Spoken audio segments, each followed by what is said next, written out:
Welcome to the Nerd Party. Let the filibustering begin. Welcome to Nerd Party.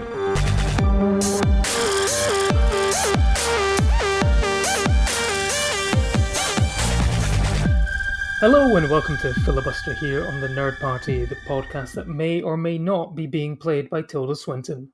On today's episodes, we're going to be reviewing Luca Guadagnino's Suspiria and comparing it to Dario Argento's original. Will we be giving our souls to the dance or omitting the mother of all sighs? To help me decide, I'm joined, as always, by the Susie Banyan to my Madame Blanc. It's Lee Hutchison. How are you, Lee?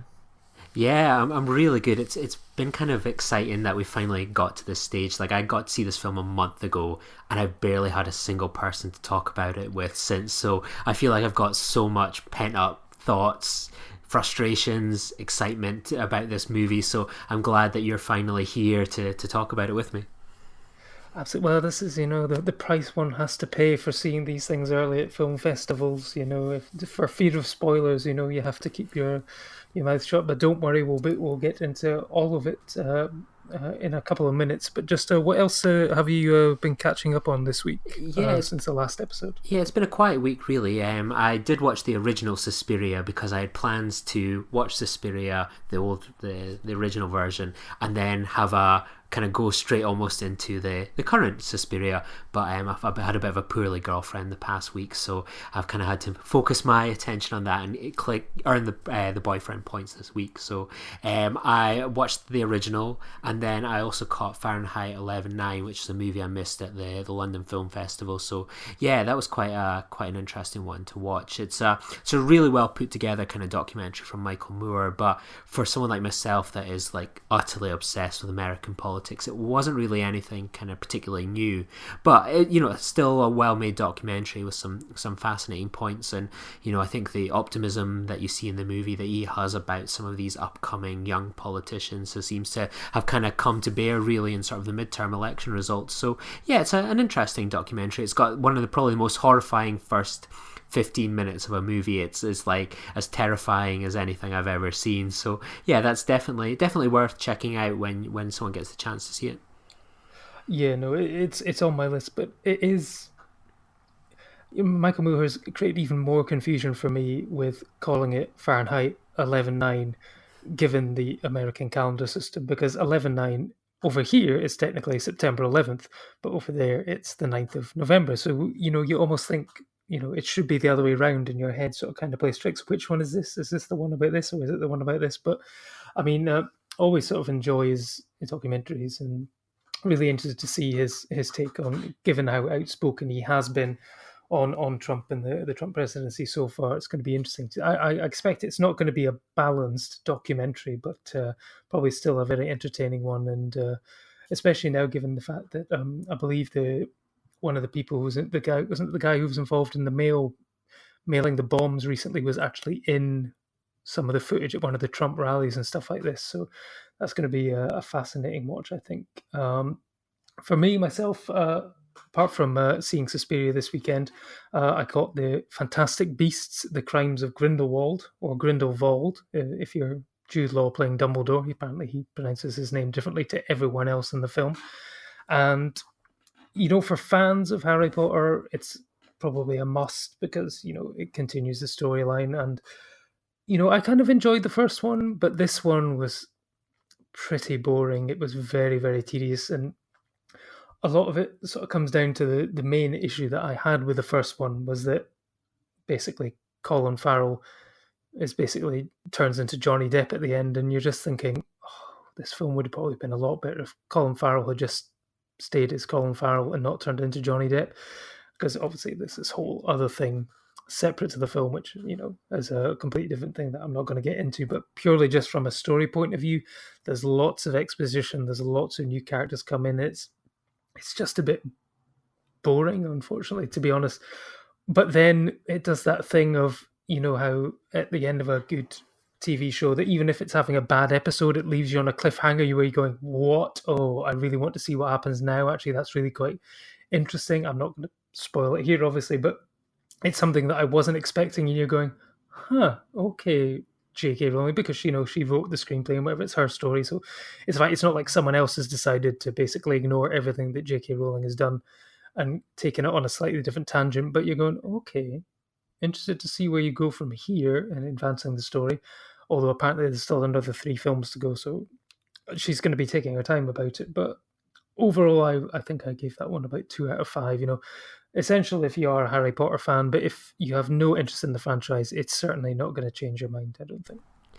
Yeah, I have no interest in the franchise. I've seen a kind of couple of the Potter movies, and I did see the first movie. I think it came out like pretty much 2 years ago to the day. So I remember going along to see that, and like I genuinely thought it was one of the worst movies of the year, because sort of what puts me off the Potter movies is that they just seem to be like people talking at each other and like explaining the plot or how people are all connected to each other, and it makes these kind of universes feel really small and quite self-indulgent. Like it's pandering more to kind of the readers or sort of the hardcore readers, and I'm not someone that's read a Harry Potter book or has interest in reading them, and I could potentially be persuaded to go along to some of these movies, but I feel like when I go see these, like maybe less so with perhaps how the Marvel movies are, you can sort of dip in and out, they can be enhanced along the way by watching them. Something like the Harry Potter movies, and especially now this, is like, I'm not the audience. They've definitely doubled down on the fans, and that's something that the fans of this series seem to, for the most part, seem to really dig it, so fair enough to them.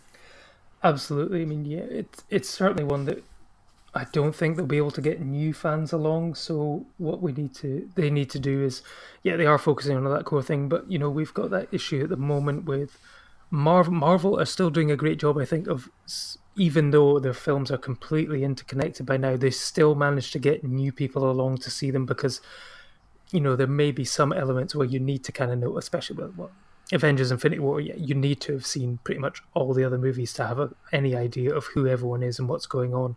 But most of the other time, they tend to be almost sort of singular standalone adventures where you can dip in and out and it's okay. But with a lot of, with the Harry Potter films, they stick so closely to the books that it's the kind of thing where you almost wish that they had a TV style recap at the beginning where you're going, previously on these previous 7 Harry Potter films, this happened.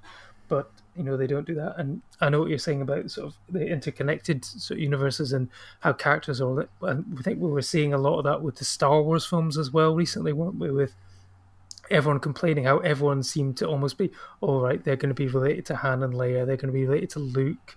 They're bringing back, Billy D. Williams and stuff like that. You've got this huge, giant, odd universe to explore, but it's still very much set on the Skywalker sort of family. And for me, I liked the fact that Last Jedi was breaking away from that. A lot of people didn't. They thought it was going too far, but that's an entire another podcast that we could spend discussing that. And I think we have discussed parts of it on previous occasions. But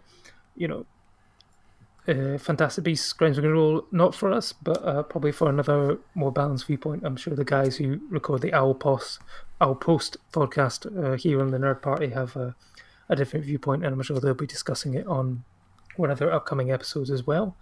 Another film that I watched on television, actually, I'm not sure if you saw this one. It was the for They Shall Not Grow Old, the World War One documentary that was done by Peter Jackson. Did you have a chance to catch this? I think it was at the London Film Festival, but it was also on BBC. Was, yeah. Did you get a chance to catch that one? No, it's on my TiVo list to watch and stuff. I've heard so many great things about this movie. It seems to be one of these kind of movies that seems to have a real general consensus on it. Yeah, no, it's one that I'd meant to catch it at cinema, I didn't, and then found out, oh great, it's going to be on BBC in Remembrance Sunday. Planning to watch it then. One thing led to another, missed it, but then it was on BBC iPlayer for a week, so we finally got the chance to sort of sit down and watch it on Friday night, and it was just a fascinating sort of documentary. It's made from archive footage and real archive interviews with the men who were involved in the First World War. And there's this amazing moment where this is one of the major talking points of the film, where it transforms from black and white into colour footage, and they've gone back and basically restored these original films, and they've turned it into colour, and it's just sort of almost hammers home, that it may have been 100 years ago, but it sort of brings it into the sort of present day, and you're sort of brought into of how would you have coped with living in these lives, because they basically paint this incredible picture of what war life was like during that time, and it's just a fascinating documentary. And yeah, I can see why people have regarded it so highly. And it's, as I think it was Robbie Collin in the Telegraph said, it felt good to give a Peter Jackson film 5 stars again, after sort of King Kong and the Hobbit films and stuff like that. So it's a return to form and a real passion project for him, and it's definitely worth a watch if you can catch it. Excellent, I certainly will, yeah. And it's iPlayer as well for people that haven't had a chance to see it yet, so it's nice and easy for people to get access to. Absolutely, yeah. Maybe not so much for the people in America, but I'm sure there will be. I don't know if they do have a BBC iPlayer app in America. I know they've got BBC America, the TV channel, but I don't know if they've got an app. But if you do, certainly do try and catch it if you can. But for a slight change of tack, we're going to move on to our main review of the episode, and that is the 2018 remake slash reboot slash reimagining reinterpretation of Dario Argento's original 1977 horror film Suspiria. And this comes from the director Luca Guadagnino, most famous for a couple of years ago producing Call Me By Your Name, and he's also made a bigger splash, and here he reunites with two of those cast members, Tilda Swinton and Dakota Johnson. For anyone who's not familiar with Suspiria, essentially it follows an American girl who joins the German ballet school, only to discover that things are maybe not quite what they seem, and she begins to suspect that the teachers and staff at that ballet school might actually be a secret coven of witches. Now, this is a film which I would think it's fair to say has split audience opinion right down the middle, probably like with an axe. And before we get into sort of the ins and outs of the films, Lee, what was your sort of first impressions? Because you saw it, as we said earlier, at the London Film Festival. What were your first impressions leading up to the screening, and then on your initial sort of viewing and coming out of it? What did you make of this new version of Suspiria? Yeah, like, it was probably one of my most anticipated movies of the year. I think the ad campaign, the fact that it was reuniting kind of Tilda Swinton and the gang all together again. And I mean, I remember just watching that trailer for the first time and just being kind of completely blown away. Like, I heard that they were sort of working on this movie, and they kind of played it quite close to the chest. There never seemed to be sort of images coming out or word of mouth, and then this trailer just dropped, and it seemed like everyone that follows sort of these films were just immediately freaking out. And I was one of those people. I think everything from then onwards, I was like, oh my god, this film's brilliant. I wonder if it'll come to London. It must come to London. It'll surely come to London. And I remembered when it was announced that it was like immediately going to be one of my most anticipated films of the festival. It was going to be an 8:30 in the morning start on a huge IMAX screen. I couldn't have been more excited. And I think going into sort of my first screening, I perhaps, did something that I've not done too often in sort of the past year, whereas I got far too excitable, too hyped up, to a point where I was expecting the movie to be probably perfect in every single way. And I think that sort of jarred in reality, where it is a really good movie, but it's not as great as I thought it would be or hoped it would be. And again, that is not a slight on the film whatsoever, because it's a fantastic film. It's just I was expecting perhaps an unrealistic amount. And I remember watching the film, and there's so much stuff I love. Everything that takes place at the school, Mia Goth, Tilda Swinton, Dakota Johnson, the score, the look of the film, I absolutely loved. But whenever I found that the story would kind of go to, following the doctor, also played by Tilda Swinton, I just found it ground to an incredible halt. And I found that, like, if you chop that out, that film is going to be one that I absolutely adore. I just found that storyline just didn't work at all for me. And then I came out of the film being like, oh yeah, I loved it. I was really, really good. But it was in the back of my mind, I was like, but do I love it as much? And you know when you're kind of arguing with yourself in your head, and you're sitting there thinking about the movie and talking about the movie with people that have just seen it. And the best thing for it sometimes is to go see it again, so you can go, right, let me go see it, settle back into it. But I've not had a chance for a month. I've had to sit on this movie and think about it reflect on it. I haven't had a chance to see it again since it came back out kind of on public release on some Friday. I'll see that tomorrow, thankfully. But it's still in my head, and I think it is brilliant. But I really, really need to see it again so I can see it in a better frame of mind. Something that's not 8:30 in the morning when I'm half asleep. Something where I'm not ridiculously hyped up. Somewhere where I'm just going to go in and enjoy the film for what it is, and that is a fantastic film. So it's a bit all over the place for myself. I can't sum it up in sort of 2 words. So what about for yourself? It's you've had a bit of a wait as well. I have, yeah. I mean, I was reading all the sort of tweets that were coming out of London, and everyone sort of going, heading into a nice early 8:30 a.m. screening of Suspiria, the perfect time to watch a 2.5 hour horror film from the maker of Call Me By Your Name. And I was like, yeah, it's a film which I think benefits more from an evening performance than just waking up and going, the first thing that, penetrates and burns your eyeballs is this film, because it has such a unique sort of tone and style to it that it's almost indescribable at times. I mean, I was the same. This was one of my most anticipated films of the year. I managed to avoid a lot of it. I did see the first trailer where, we're introduced to introduced to the cast member Lutz Eberdorf, who plays the Dr. Joseph. And I was sitting there going, that looks like Tilda Swinton in Old Man makeup. That's interesting. Okay, wonder where they're going with this. And then, of course, they start playing up to this thing that, oh no, he's got his own IMDb page. He was this real sort of psychiatrist who was found, and they've managed to coax him into acting in his first ever role and stuff like that. You're going, okay, doubling down on it, interesting. Wonder where this is going to go and how it's going to relate to the film. And we'll get onto that in a bit. But, I mean, the look of it was... I think anyone who's seen the original would say that the look of it is maybe not what they were expecting. But when I went in, the marketing campaign, like you say, was great. The trailer was good. The posters have been fantastic. And I love that they've kept the branding the same from America to the UK. Sometimes, American films can get fantastic posters, and then when they get over to the UK, they're terrible. But Mubi, I have to congratulate them. They've done a fantastic campaign. The people who run the Suspiria movie Twitter account it's probably one of the best movie Twitter accounts I've ever seen. They're always commenting on people who say, I'm never going to get these images out of our head, and people tweet memes and they go, oh yeah, that was us too, haha. It's the way they've marketed the film is brilliant. And, Mubi, they are a UK streaming service where, they sort of curate cult, classic and independent films. They provide different selections every day of what you can watch, but a lot of people, we've complained recently about Outlaw King only getting a very limited cinema release, Roma coming out on very limited screens that can only show on Dolby Atmos.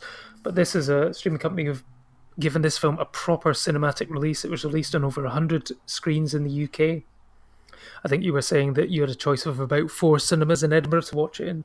Up in Aberdeen, I think it's been just the independent Belmont here, and also very limited evening screenings at one of the Cineworlds, but we only get it for a week.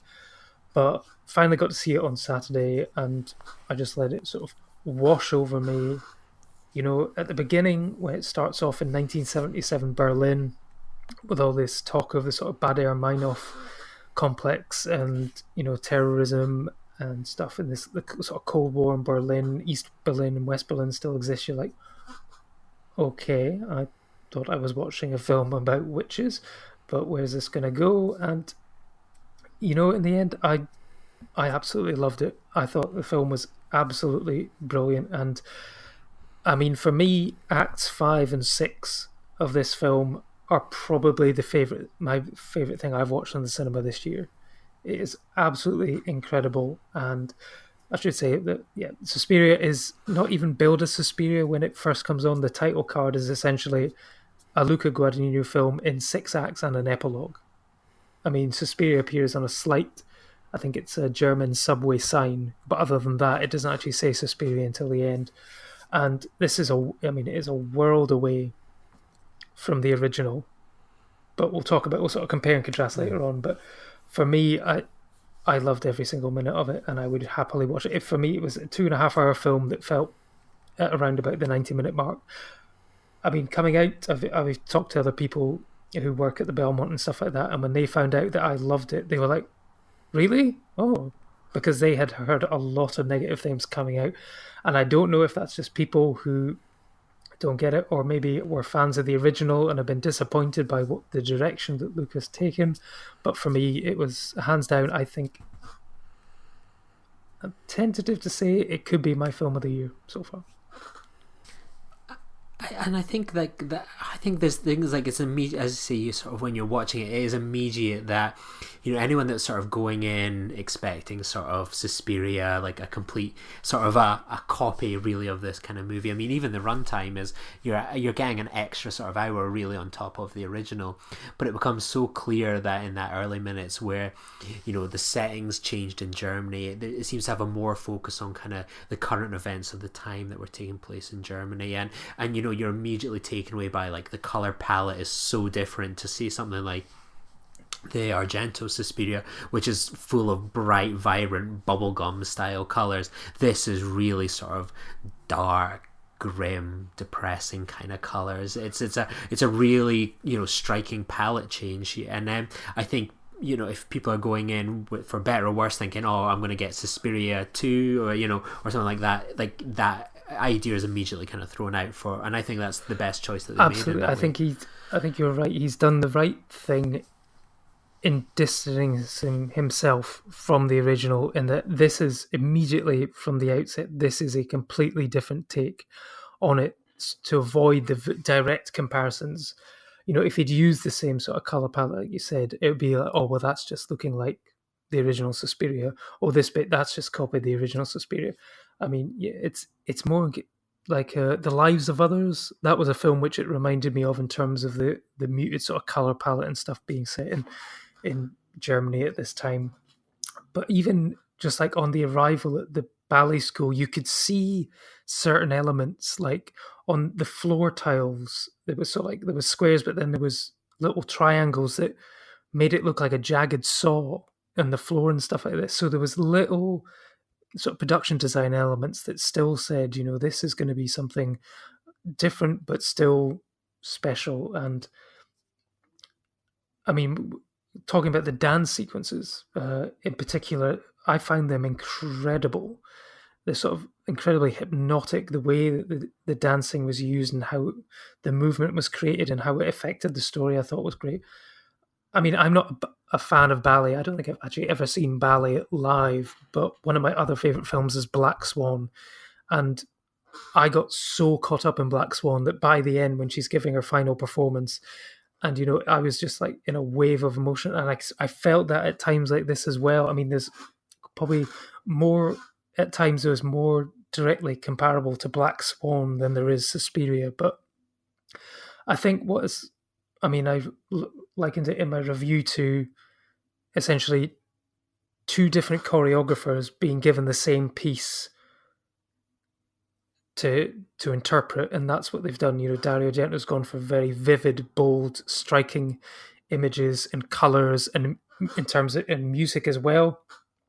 Whereas Lucas has gone for this sort of slow burn, but still equally brilliant. And I mean, you get people all the time sort of who do Shakespeare adaptations, and the original Shakespeare was done, and then people take it and drop these stories into different time periods and different settings.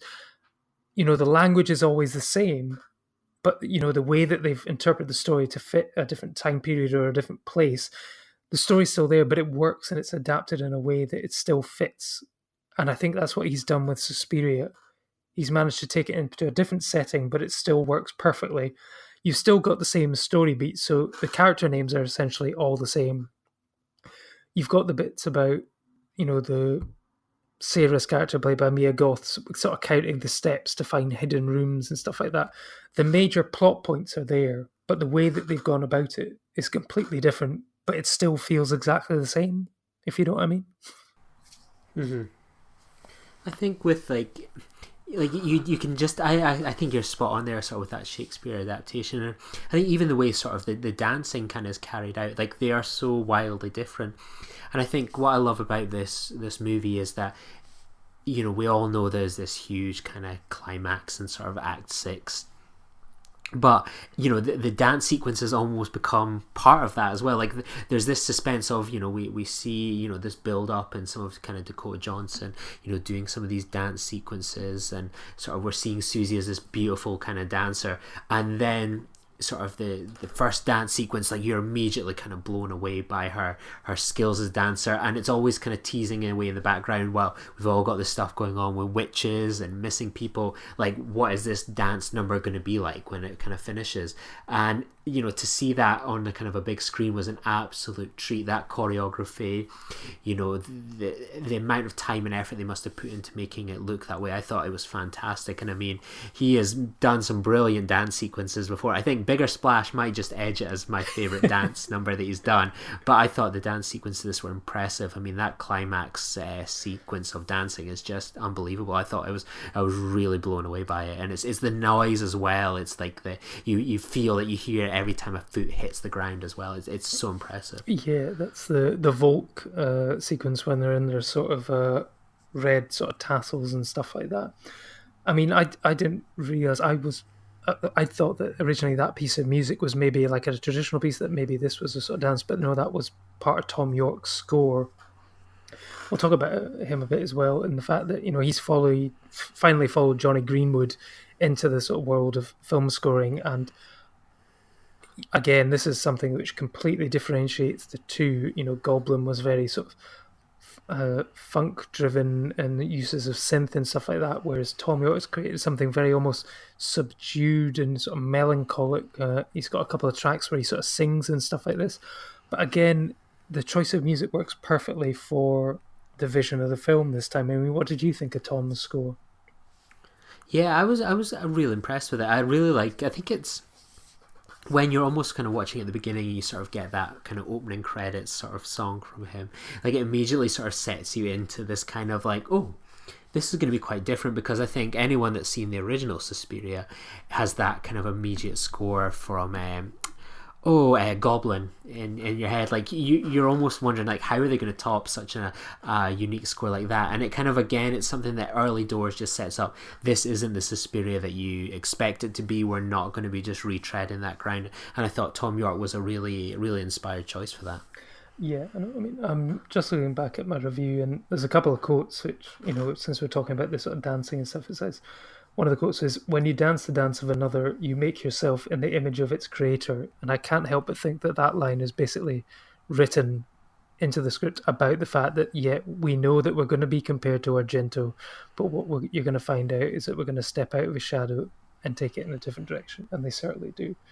And then there's a bit about how Tilda Swinton's Madame Blanc tells Susie that there are two things that dance can never be again: beautiful and cheerful. And today we break the nose of every beautiful thing. And I think it's fair to say that they do that. And, you know, there are incredibly beautiful images in this film, but they're incredibly terrifying images at the same time. And it's just how it sort of slow builds to this point. And you've got the first sort of dance sequence where, I mean, if we want to get into spoilers about how Susie's initial dance actually affects another member of the cast, and it's quite a sickening thing, but it's also incredibly watchable, and you're drawn in. You're like, I shouldn't be like enjoying this and thinking it's so beautiful, but the way, I don't know if it was a contortionist who was doing that or whatever. I mean, there's some CG in it, but it looked completely real and sort of mesmerizing, and it sort of draws you in and hypnotizes you. And then you've got Act 6, which I'm not going to spoil in any way, but it's just off the charts, like insane, like even more insane than Mandy. And Mandy is like one of those fever dream, utterly trippy sort of things, but Act 6 in Suspiria takes it to a whole nother level, and it's just utterly spellbound. And then there's bits that reminded me of The Ring, the 2002 remake, another remake actually, but they had sort of dream sequences, and the dream sequence in this are sort of very fast cut, sort of with very weird, almost sort of like you don't know why these images are here, but it totally works. And I thought it's understandable why it has its 18 rating. At the beginning you're thinking, oh, okay, because it's not the sort of red crayon sort of blood sort of splattering that you get in the original. It's much more sort of slow burn, sort of muted at times, but then when it does kick in, it is totally worth it, I think. Yeah, like I think when there's that sequence where we see kind of Susie dancing, and then we see this other dancer in this other room being affected by how her dancing is, I remember just being sort of like titillated to an extent, just like going, oh my god, like it really, it doesn't hold back. That you perhaps with maybe like a 15 certificate movie that this easily could have been, or even a 12 rated movie, like they could have made a cut probably along those lines. Like you're watching it and it's like you're being shocked, and it's very rare that you watch these kind of body horror movies and things surprise you, but with something like this you're like, oh wow, like they're going that way, and you're almost sort of giggling to an extent, and not in a way like, oh my god, like laughing at the film. You're like at what's kind of provoking inside you and how it's surprising, and that's so rare as an audience member to get that sort of experience. And I genuinely thought it was fantastic, and how kind of bold it went with sequences like that in the body horror. I know, and in that particular sequence there is no blood in that sequence either.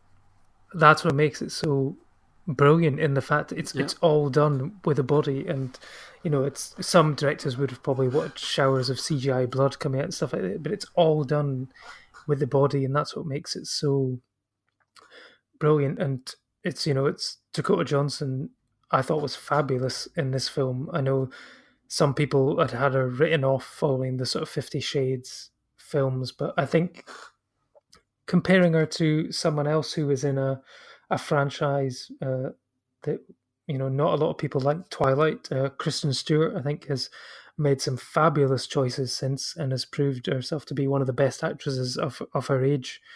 And I think Dakota Johnson could be the same, in the fact that she's been in this major franchise, but she is making decisions and film choices that I think she was in Bad Times at the El Royale recently as well, and I think she's going to have a great career. But she, for me, almost, I don't think, well, any film that Tilda Swinton has in it, Tilda Swinton will normally be the best thing. And I think she is one of the best supporting actresses of all time. You've got Snowpiercer, Grand Budapest Hotel, any film that she's in, she manages to basically steal it.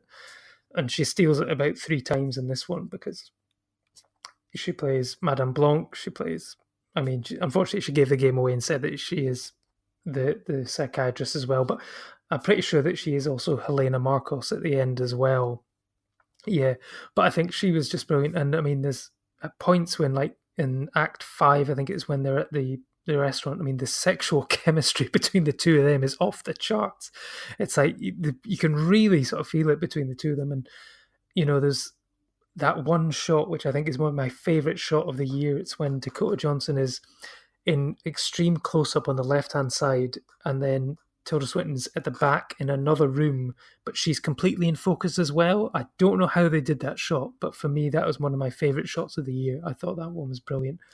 But I think Mia Goth is very underrated. And I haven't seen much about her in the reviews, but I thought she was fantastic as a Sarah in this one. And I think she's the best thing in the movie. I that was when I came out of that movie, I was like, I love Dakota Johnson and Tilda Swinton. Dakota Johnson, she starred in the 50 Shades movies, then I thought she was perfectly fine in them. She was awesome in A Bigger Splash. But like Mia Goth, when you watch this movie, like she came out of really nowhere really for this movie, and I thought she was the best thing in it. She was just awesome. Yeah, no, I thought she was. I don't think I've really seen her in much. I saw her in The Secret of Marrowbone at the Edinburgh Film Festival. I never got a chance to see A Cure for Wellness, which I believe she was great in, but I'm definitely going to be looking out for more of her stuff.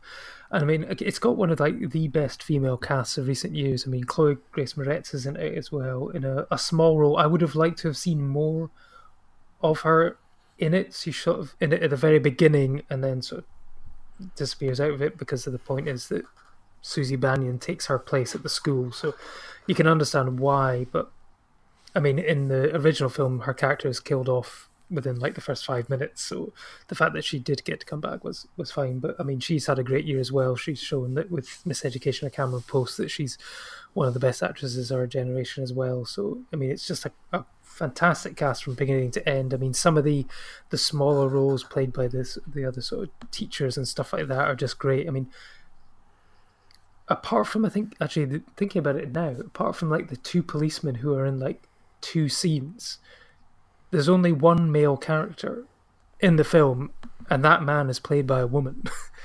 And I mean, I guess we can go into like spoiler territory now. I mean, we've kind of talked about a lot of the film already, but how did you think that plot was going to play out with Eberdorf? I thought originally on seeing the trailer that it was going to be, all right, Tilda Swinton is playing this person as well. It's going to reveal later on that this person has been confiding in someone who's been a witch the whole time and just pretending to be this.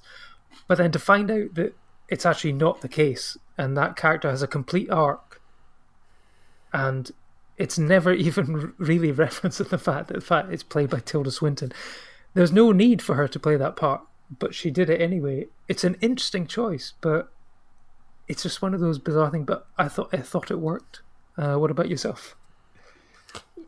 Yeah, I mean, I think it was one of these ones. I was a bit kind of, obviously the sort of game was up that the Doctor was obviously Tilda Swinton, and it was, you know, fair play to them. I mean, she even had her own he even had his own fake letterbox page and everything.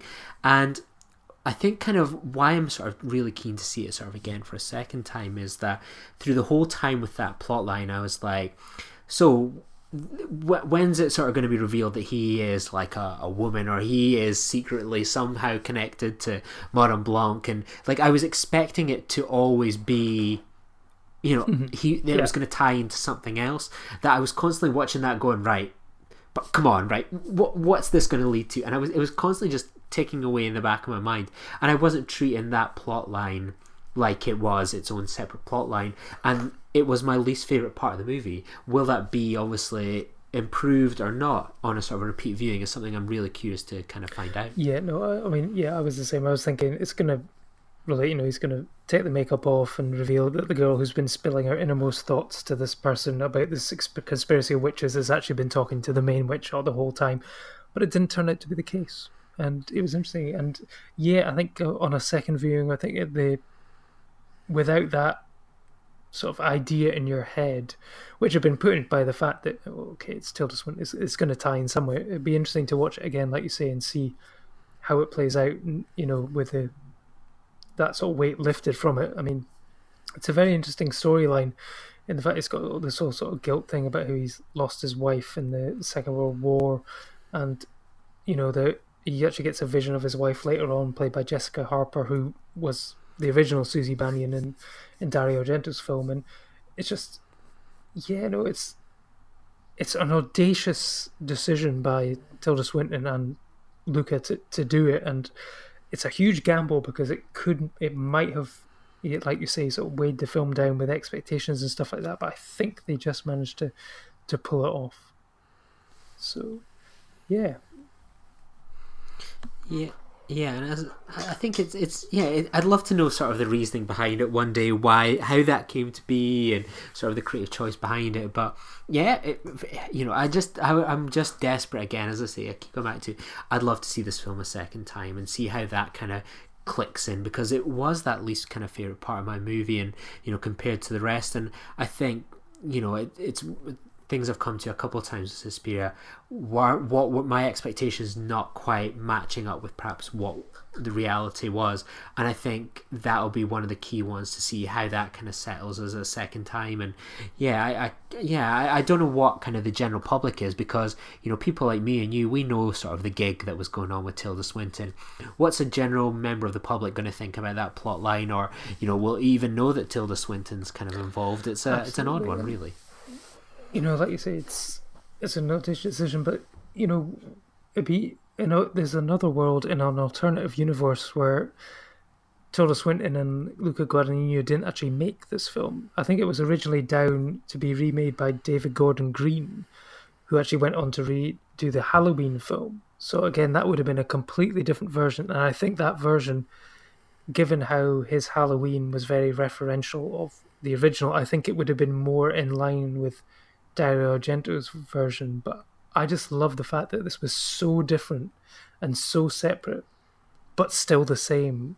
That's what I just loved about it. But I mean, we keep talking about Dario Argento's version, so I mean, you rewatched it recently. I rewatched it last week as well. That was actually a 7:30 before going to work, sort of thing. So that was a great way to start my day. I mean, when was the first time that you saw the original Suspiria? What were your initial thoughts, and what were your thoughts on rewatching it again post Suspiria, second Suspiria? Yeah, the first time I saw it was a long kind of time ago. I think maybe when I was sort of maybe like mid-teens kind of time, that it was one of these sorts of, it's not a video nasty, but someone had a copy of it somewhere and we kind of watched it. And I think like it was a really sort of quite, it's dubbed, but I don't know, I wouldn't say it was the best dubbed movie kind of in the world, but it's one of these ones that I think, especially compared to sort of the Suspiria that we have now, it's not very plot heavy. That 2018 Suspiria is very much a film set in that period of time, and it's tied into the history and everything, whereas that one could be the story of a girl going to dance school in 2000. Could be set any time, and I really quite like that sort of timeless aspect of it. Yeah, we can say some of the effects or looks of the time are of its time, but the story is very universal, and I enjoyed it as a kid, and I got the chance, luckily, through the distributors of this film. I rented it from Amazon Prime. I had it standing by to watch last week, and then I got an email from Mubi where it was like, we're streaming it this week, and I was like, oh my god, I've just spent like £5 on renting it. So I watched it this week. I was off to do a midnight podcast with Matt Rushing from Outpost and Aggressive Negotiations. So I was like, this seems like a perfect thing. I've got to stay up late, about 10:30 at night. I put it on, and I just really, really enjoyed it. And it underlined how different to me the movies were with distance of time between them. And one thing I always like about the Argento Suspiria is the score, but I always just love the imagery of the movie. The violence, the set design, the journey. I've always found that really interesting. The one thing I always think, for better or worse, is it isn't a plot heavy movie. It feels very much like things happening and visually appealing and arresting in that respect. But like, the Covenant and the witches is just sort of something that's explained very much with like 50 minutes to go and sort of outside in a car park, just like, right, here's the plot and here's who Helena Marcus is, blah blah blah. So you certainly get a more plot heavy Suspiria now, whereas the Suspiria of then is very much here's some imagery and a bit of a story, and off you go. Here you go into this absolute mind madness kind of a movie. What about for yourself? I think I saw it for the first time, I think it was probably maybe sort of 10 years ago on Blu-ray. I think it's one which I've sadly never got to see in the cinema. I'd want to see it when I was down in London last month. It was on at the Prince Charles, but the timings just didn't work out. And it's one that I'd asked my local independent cinema, would you be able to get Suspiria, play it, do like a double bill or something? They weren't able to. So sadly, still haven't got to see it on the big screen. But when I got the Blu-ray of it, I was absolutely astounded by the colours. I'd never seen colours like this on a film before on Blu-ray. I mean, the transfer they'd done was so good that, the reds, the blues, the yellows, they were just like, I couldn't believe what I was seeing. And, his use of colour is incredible. And then, like you say, there's just not much of a plot. American girl comes to Germany, goes to a ballet school, there's witches. That's it. One of the girls gets off in the first 15 minutes, in a quite rather gory death, and then there's a conspiracy at the school where you get a couple more deaths. The death scenes are very well staged. You've got this blind pianist who's basically getting followed, and is like in this middle of this giant sort of piazza square, and you don't know where the danger is going to come from, and then suddenly his dog just jumps up and bites him in the throat, and it's just like, okay, did not see that coming.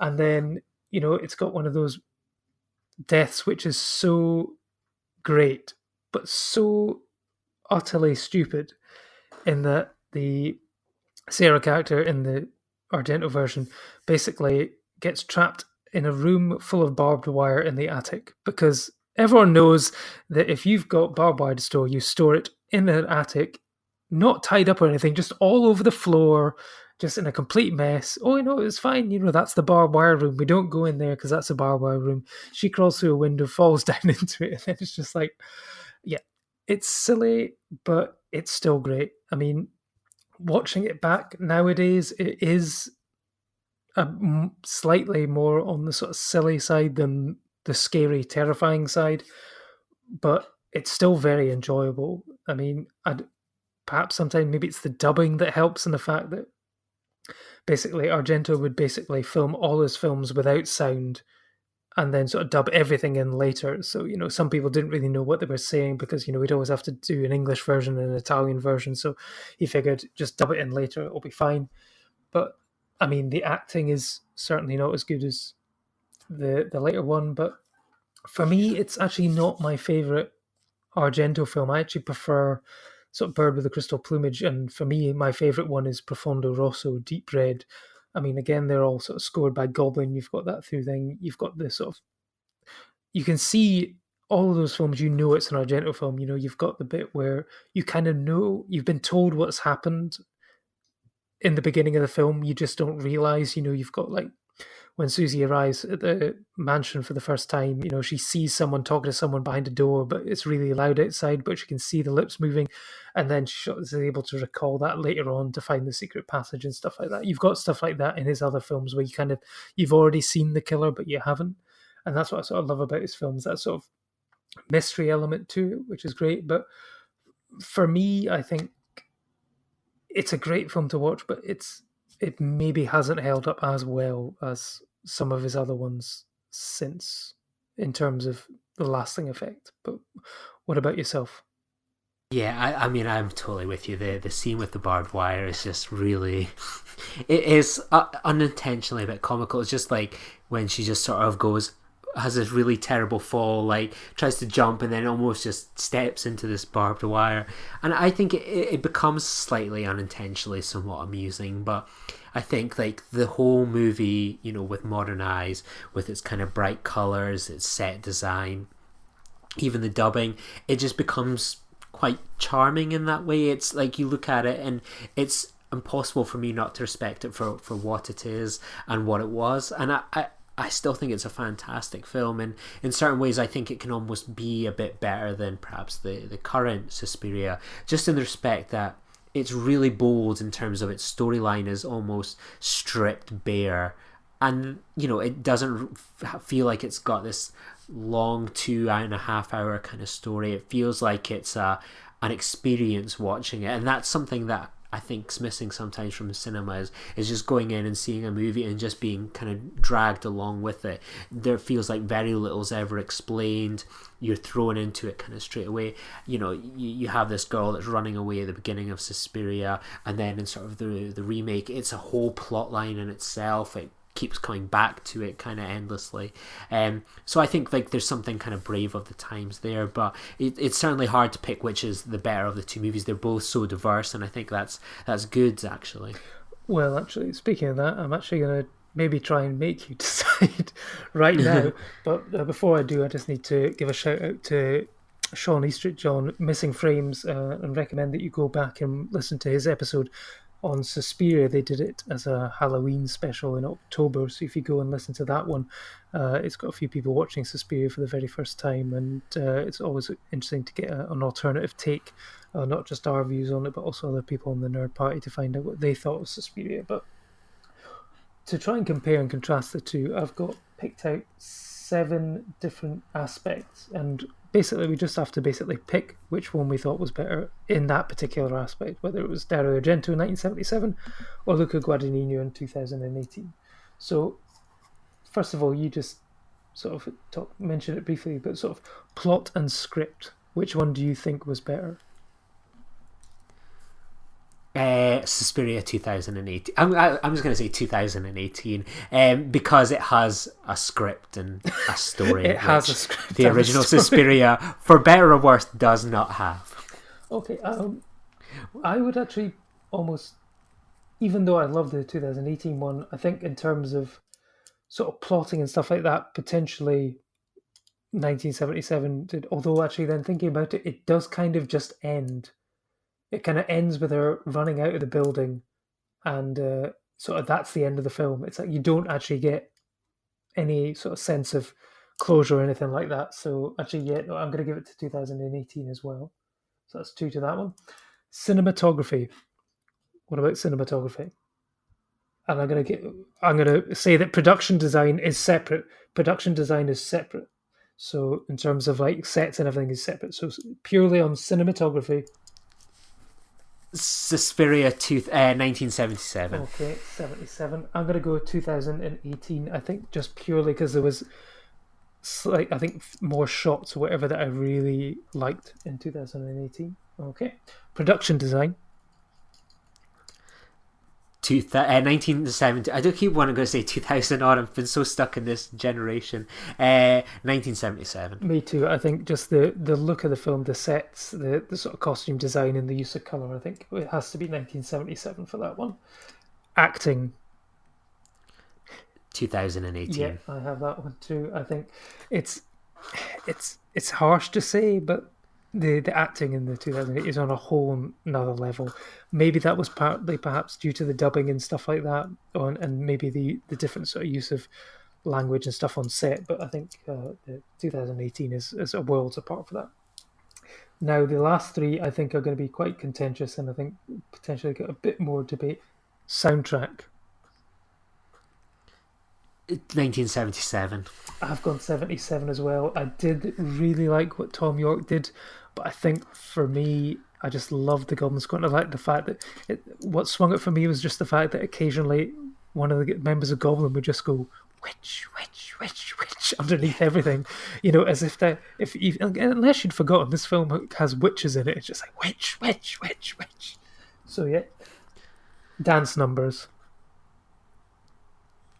2018. I have to go 2018 because actually watching back, Suspiria, the original, doesn't actually really have any dance numbers in it. It's got a couple of scenes of people kind of flailing their arms around during training, but there's never really any dance sequences. So it has to be 2018 for that one. And then finally, death scenes. Which film has the better death scenes? 2018. 2018. Yeah, 2018. It has a crescendo of death scenes, so it's an easy tap in, I think, for 2018. I had it as a direct tie. I couldn't decide because, yes, it's got the one at the beginning and then that Act 6. But I mean, some of the. But actually, no. We're gonna go. I'm gonna move my thing over to 2018 because, like you say, they were all brilliant, but some of the ones in 1977 ended up slightly on the silly side when you look back on it. So I've got 9, a score of 9 to 5 in terms of 2018 versus 77. So we have conclusively proved that the 2018 version of Suspiria is better than the original. Controversial. What do you think of that? Yes, I suppose we've gone for the maths route to solve it. It's not just debate and discussion; it's maths. It's hardcore maths. Exactly, the science behind it. It's all been proven. I think anyone can say it. But actually, I think. But in all honesty, I think watching the 2018 version, I think I actually enjoyed it more than the original.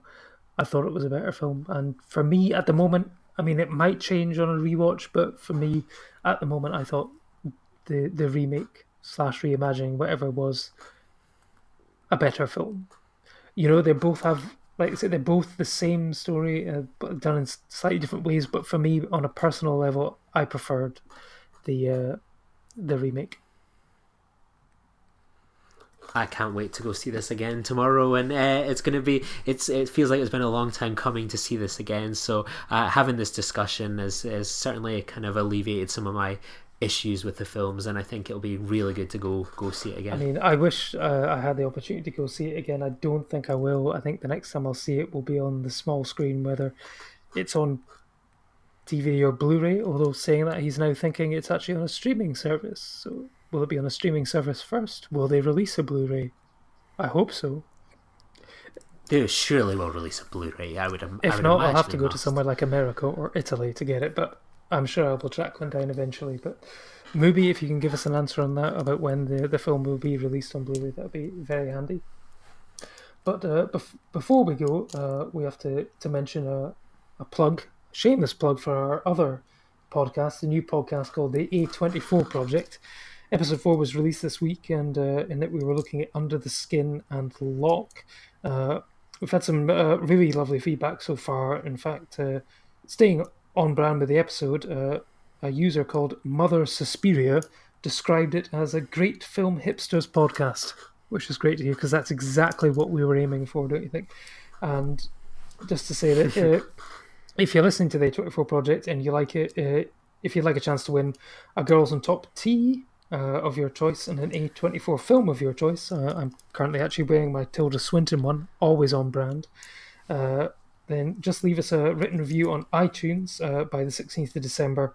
UK entries only, I'm afraid, but if you happen to review it on the US site, that's still greatly appreciated, but unfortunately the competition only open to UK entries.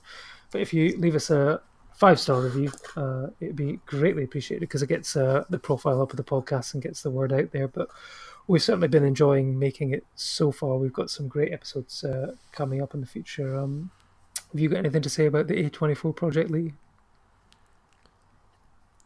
Yeah, it's been really good fun. I think the feedback has been really nice, and I think it's just nice that it's like, I think with kind of filibuster and I think hopefully now an extension in the A24 project is that I think we can discuss something new and different kind of each week. Like last week we were discussing Scotland in Screen, and then this week it's something like Suspiria, and kind of old and new. And I think it's kind of exciting to discuss diverse things each week. And I think sometimes movie podcasts and discussion can sometimes be a bit kind of too focused on some of the big names, which can be fine. But I think there's definitely people out there that want to hear about original films and independent films and unique films like Suspiria. So yeah, I think hopefully people are enjoying what we're doing, and because I'm certainly enjoying it, and I think our interviews have been well received. I think the Outlaw King ones, it seems to be popular, and I don't know about you, but I keep seeing Outlaw King adverts everywhere. I mean, before the football tonight, I saw 2 adverts within the space of 2 minutes with the exact same trailer. I'm seeing it advertised at the side of pitches. So, it seems to be just a good time at the moment for discussing film. Absolutely, and yeah, I know it's great to see Netflix actually properly pushing a film. I mean, they might just be pushing it in Scotland, who knows? But obviously, that's where the large majority of the Outlaw King audience will be. But it's great that they are sort of changing their patterns, because initially you'd find a film, it would appear at some point on your timeline in Netflix, you'd have to actually go hunting for these films, but now they're actually sort of pushing them front and center, which is great. But like you say, these podcasts, they can offer a new alternative way for us to talk about films that maybe we've found that we want to sort of present to a wider audience if possible.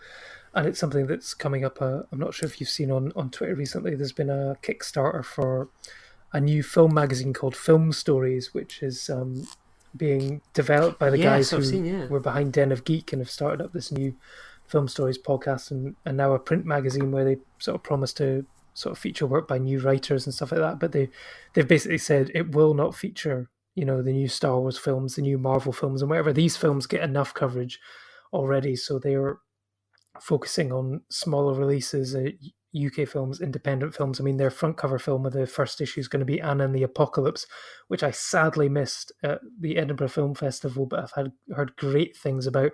Finally saw the first trailer in front of Suspiria, actually, and it looks very different, but just like a complete blast. It's been advertised now as, what is it, Shaun of the Dead meets La La Land, but in Glasgow. So, I mean, that's me sold on that one already. So it's great that these guys are going to give another platform to the films and stuff like that. All we need to do is get them to write an article about the A24 project, and then we'll be set.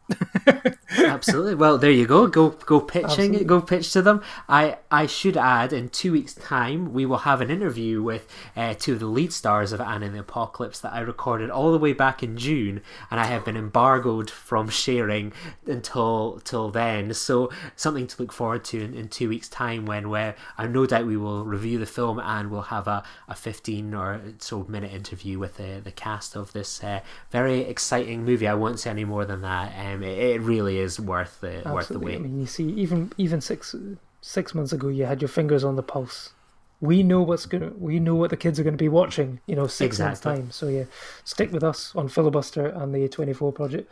But in the meantime, if people want to chat to you during the week about films, about what they thought of Suspiria, to let us know if they were right, if they're wrong, because some people may think it's one of the worst films they've ever seen. Some people may think it's a masterpiece. Where will people be able to find you on social media? Yeah, you can find me on Twitter at Lee_Nostromo. I will be busy between 6 and 8:30 tomorrow evening as I rewatch Suspiria finally.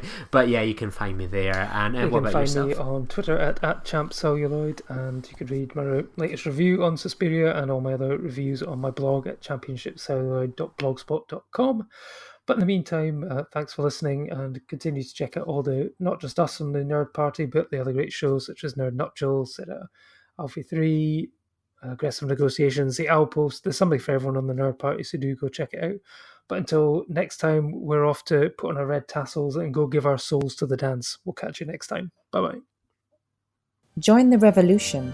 Join the Nerd Party. Welcome to Nerd